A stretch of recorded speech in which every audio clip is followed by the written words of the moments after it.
Ellos la silenciaron. ¿Por qué los apóstoles temían el poder de comando de María Magdalena? Nadie habla de ella como fue. Hablan de lo que inventaron, de lo que necesitaban que fuera, de lo que les resultaba más cómodo creer.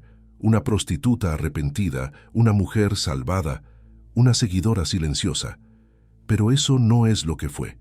Eso es lo que permitieron que quedara. Porque la verdad incomodaba demasiado. María Magdalena no fue salvada por Jesús para convertirse en sombra. Fue reconocida por él como igual. Y eso los demás no pudieron soportarlo. Aquí no vas a encontrar la versión domesticada. No vas a ver a una mujer llorando a los pies de un maestro. Vas a ver a alguien que caminó al lado, que habló con autoridad, que sostuvo comunidades, que enseñó cuando otros dudaban, que fue llamada apóstol de apóstoles no como título honorífico, sino como constatación de los hechos. Y vas a ver también cómo eso fue borrado. No de golpe, no con violencia abierta, sino con algo más efectivo, con silencio estratégico, con reinterpretación, con el peso lento de una narrativa que prefiere héroes predecibles. Esto no es una reivindicación moderna, es una reconstrucción de lo que las fuentes antiguas dejaron escapar entre líneas, de lo que los textos gnósticos gritaban y los canónicos murmuraban, de lo que la historia eclesiástica intentó ocultar, pero no pudo borrar del todo. Porque hay huellas, siempre hay huellas. Y cuando las sigues, encuentras algo que cambia todo. Una mujer que no necesitaba permiso para liderar, y hombres que no supieron qué hacer con eso. La primera vez que Jesús la vio, no la salvó, la reconoció. Hay una diferencia enorme entre ambas cosas, pero la historia prefirió la primera versión porque es más fácil de digerir. Un salvador y una salvada. Roles claros, jerarquía intacta, ninguna amenaza al orden. Pero lo que realmente ocurrió fue más perturbador. Jesús vio en María algo que otros no veían.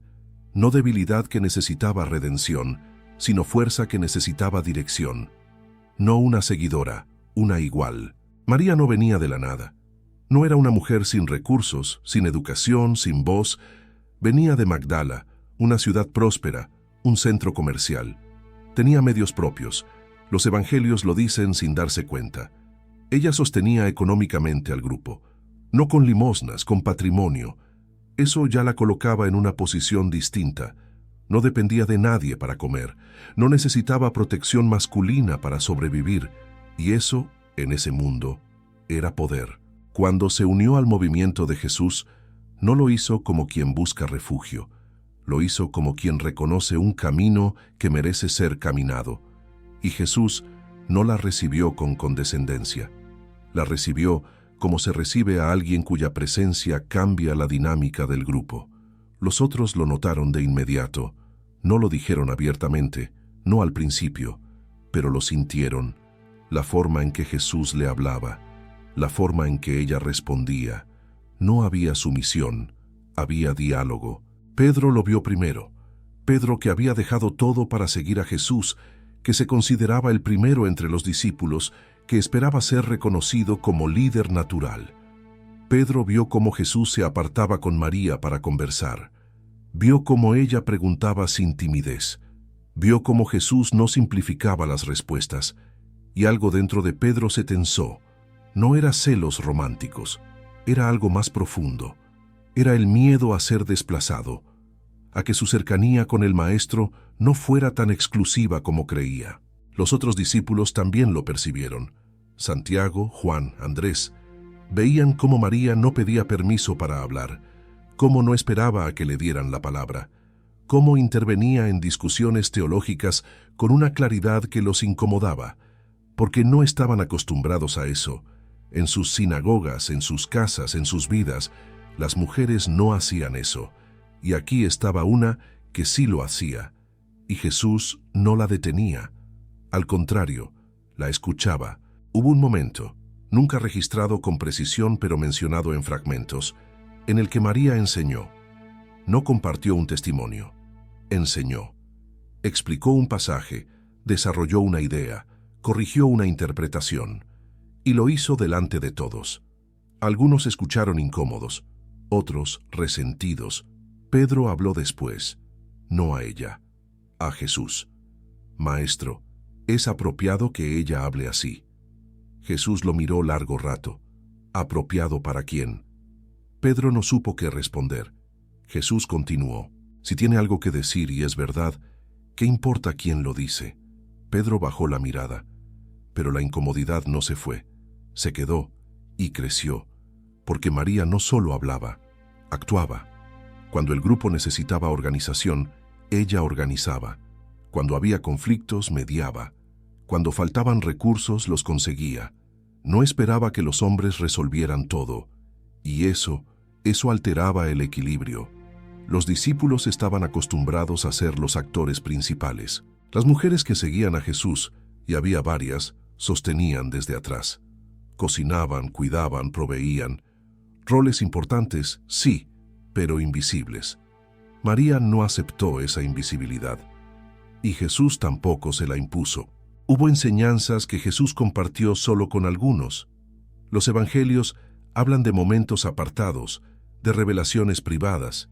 María estuvo en muchos de esos momentos, no siempre, pero sí con frecuencia, y lo que aprendió allí no lo guardó como secreto místico, lo transmitió, enseñó a otros, formó comunidad, y eso era lo que más incomodaba, porque no se conformaba con saber, quería que otros supieran, y eso es liderazgo, liderazgo real.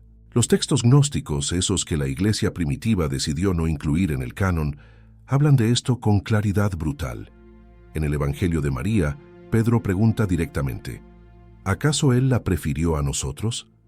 ¿Le habló a ella de cosas que no nos dijo? Y Leví responde, si el maestro la consideró digna, ¿quién eres tú para rechazarla? Esa tensión no es invención posterior, está ahí, documentada, incómoda. Llegó el momento de la cruz. Los discípulos huyeron, no todos, pero la mayoría. Pedro negó conocerlo. Los demás se escondieron. Tenían miedo, miedo legítimo, real. Podían ser arrestados, torturados, ejecutados. Pero María no huyó. Estuvo allí, no sola. Había otras mujeres, pero ella estuvo, vio todo, no apartó la mirada, no se protegió del horror, y cuando todo terminó, cuando el cuerpo fue bajado, ella no se fue, se quedó, vio dónde lo ponían, memorizó el lugar, porque sabía que volvería. El domingo, antes del amanecer, María fue al sepulcro. No esperó a que alguien la acompañara, no pidió permiso, fue, y lo que encontró allí cambió todo. El sepulcro vacío, el desconcierto, el miedo, y entonces la aparición. Jesús resucitado se le apareció primero a ella, no a Pedro, no a Juan, a María. Y no fue un encuentro pasivo, fue una comisión. Ve y diles, anuncia, proclama. Jesús la convirtió en apóstol en ese instante. Apóstol significa enviado, y ella fue enviada. A los hombres que habían huido, a los que se habían escondido, a los que no habían creído posible la resurrección. María corrió, llegó donde estaban los discípulos, encerrados, asustados, rotos, y les dijo, «Lo he visto, está vivo». Les transmitió las palabras que Jesús le había dado, las instrucciones, el mensaje, y ellos no le creyeron, no de inmediato. Los evangelios lo dicen con claridad. Les parecieron delirios sus palabras, delirios, porque venían de una mujer. Si hubiera sido Pedro quien llegara diciendo lo mismo, habrían dudado igual, quizá, pero no con el mismo desprecio. Tuvieron que ver por sí mismos, tuvieron que recibir su propia aparición, y solo entonces creyeron. Pero el hecho quedó registrado, aunque intentaron minimizarlo. María fue la primera testigo, la primera enviada, la primera en proclamar la resurrección. Eso, técnicamente, la convierte en la apóstol fundacional, pero la historia no la recuerda así. Después de la resurrección, en esos días confusos donde el movimiento intentaba entender qué seguía, María siguió liderando. Hay fragmentos, menciones breves, silencios elocuentes. Ella enseñaba. reunía, sostenía la fe de otros cuando flaqueaba. No era la única. Había otros líderes, pero ella era una de las voces principales. Y eso no podía durar. No en ese contexto, no con esa estructura social. Pedro comenzó a consolidar su liderazgo, no de manera abierta al principio, pero sí estratégica. Se posicionó como portavoz, como organizador, como el que tomaba decisiones, y lentamente, muy lentamente, empezó a redefinir quién tenía autoridad. Y en esa redefinición las mujeres, incluyendo a María, fueron desplazadas. No expulsadas, desplazadas. Hay una diferencia. La expulsión es visible, genera resistencia. El desplazamiento es sutil, se hace con gestos pequeños, con decisiones que parecen prácticas, con silencios que se vuelven norma. Hubo un momento registrado en textos no canónicos donde Pedro dijo abiertamente: que María se vaya de entre nosotros, porque las mujeres no son dignas de la vida. Jesús, según ese texto, respondió: yo la guiaré para hacerla hombre, para que también ella se convierta en un espíritu viviente semejante a vosotros los hombres. La respuesta es compleja, puede leerse como defensa de María, pero también revela la mentalidad. Para ser igual debe volverse hombre. No se cuestiona la categoría, se ofrece una transformación que valida la jerarquía. María resistió. No se fue, no se cayó, siguió enseñando, siguió liderando comunidades. Hay evidencia de que tuvo seguidores propios, grupos que la reconocían como maestra, textos que llevaban su nombre, tradiciones que se transmitían en su autoridad. Pero esas comunidades fueron marginadas, sus textos excluidos del canon, sus enseñanzas catalogadas como herejía, no porque fueran falsas teológicamente, sino porque amenazaban el orden que se estaba construyendo, un orden donde el liderazgo era masculino, donde la autoridad se transmitía de hombre a hombre, donde las mujeres podían ser santas, mártires, vírgenes, pero no apóstoles. La transformación de María en la memoria colectiva fue brutal, de líder reconocida a prostituta arrepentida. ¿De dónde salió esa narrativa? No de los evangelios canónicos. Allí no se dice que fuera prostituta, se dice que Jesús expulsó de ella 7 demonios. Eso podía significar muchas cosas: enfermedad, opresión espiritual, crisis existencial, pero no prostitución. Esa asociación fue construida siglos después. En el año 591, el Papa Gregorio Magno pronunció un sermón, donde fusionó a María Magdalena con la mujer pecadora que ungió los pies de Jesús y con María de Betania, 3 mujeres distintas convertidas en una sola, y a esa figura compuesta le asignó el pecado sexual. ¿Por qué? Porque era la forma más efectiva de neutralizarla. Una prostituta redimida es conmovedora, pero no amenaza, no reclama autoridad, solo agradece, y eso era manejable. Durante siglos esa imagen prevaleció. María Magdalena, la pecadora salvada, la mujer que lavó los pies de Jesús con sus lágrimas.